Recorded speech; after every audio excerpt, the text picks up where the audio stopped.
Ito ating envelope punch board. Makikita nyo dito sa mismong board. Share siya yung directions kung paano gumawa ng box. Yung box size, paper size, kung saan mag-start yan. Small, medium, large. Siya. Small, medium, large, XL. Diagonal line.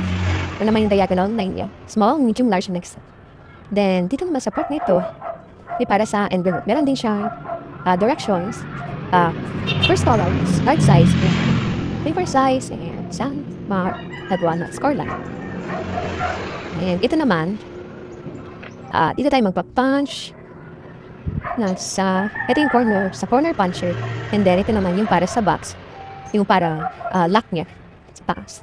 And ito naman, na-extend siya kung mag-score tayo ng longer than this size na punch board natin.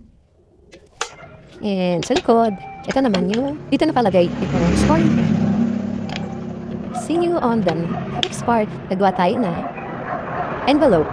Simula tayo dito sa pinakamaliit. 2 by 3.5 card size. See you! Bye-bye!